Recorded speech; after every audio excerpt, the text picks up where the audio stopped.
to do nothing about it. You still kissing the Democratic Party, thinking they're going to save you, and they ain't going to do it. Our people are awakening, and their eyes are opening. 2 months later, Ramsey Muniz lost the governor's race in Texas to Democrat Dolph Briscoe. But by receiving more than 200,000 votes, Muniz denied the Democratic Party a majority for the first time in the 20th century. When Mason, do you think you're going to win? Les digo, I've already won. Look at this right here. He got about 250,000 votes in 1972 against Briscoe and almost caused Briscoe's defeat. They counted that race till very late at night.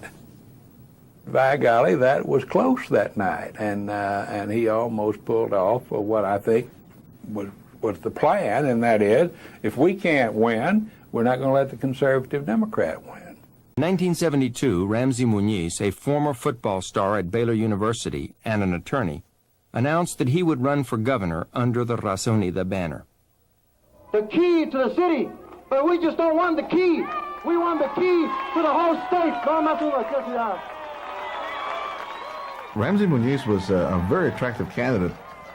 He was very able. He was tireless. I mean, he went out and campaigned day and night. He is what people wanted to be like. He made you proud of being a Mexican American.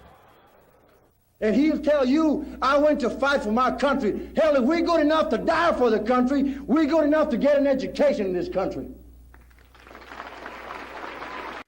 I would like to also once again thank all of the individuals that continue to be involved in the committee to free me from this mode of darkness that I find myself in. I know that I haven't spoken much about my case, and there's a reason for it, and the reason for that is because there's a certain group of attorneys and constitutional scholars that are in the process of opening my case again.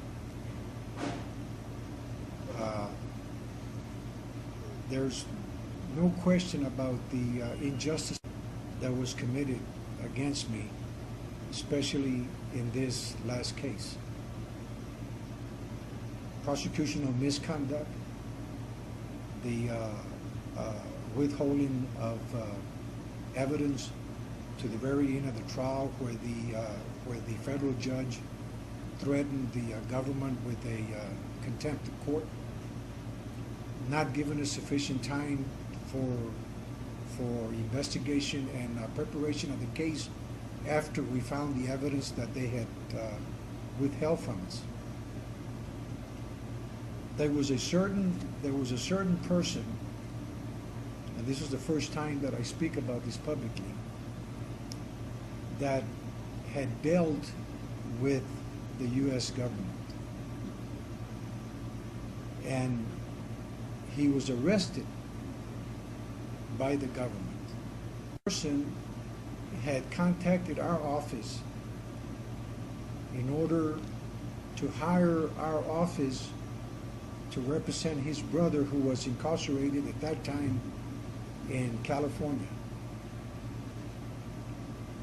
We eventually contacted the authorities in California, found out about his case, and when he came back to us, we told him how much it was going to cost for us to get into the case.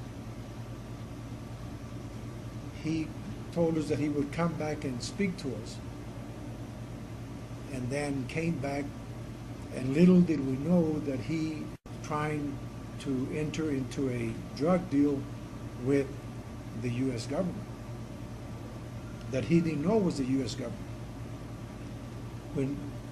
When he was arrested, he expressed that he was talking to me about the case, and one thing led to another, and next thing I know, that individual is talking to me about doing this and doing that, and I told him that we were not into that.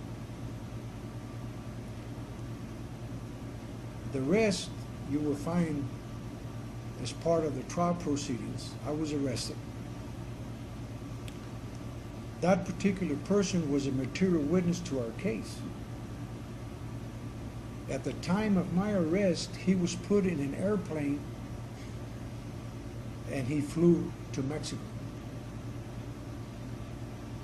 We did not of that particular part of the case until the last days of the trial, because we knew there was some part that was missing. And finally, my attorney, DeGuerin, asked the court to put the government witnesses on the stand.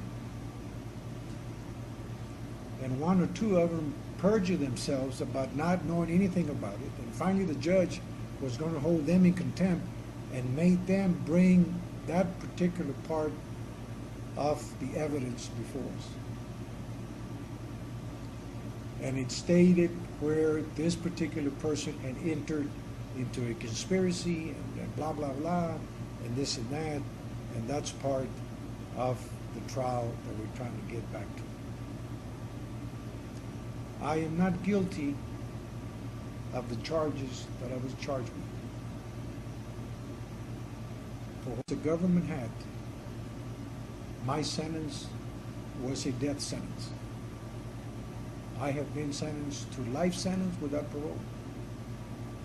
I have never in my life carried a weapon, nor have I ever been charged with assault or battery or the murder of anyone. And yet, I was given a life sentence without parole, which in reality is a death sentence. I will continue to fight for my liberation, but most importantly, I want the people out there to know that I will continue to struggle for the liberation of my people. That first and foremost. Because if my people were free out there today, I will be free tomorrow. I want to thank you with my heart, with me today. And again, I want to thank my loving family and my loving wife for being the Mexicana that she is, for being brave, for being valiente, to know what is right and what is wrong. And I myself want to tell you that I appreciate the opportunity that you presented to me today. And it's been an honor to interview you. And that I'd like to thank you, hermano. Muchas gracias. I appreciate it very much. Gracias.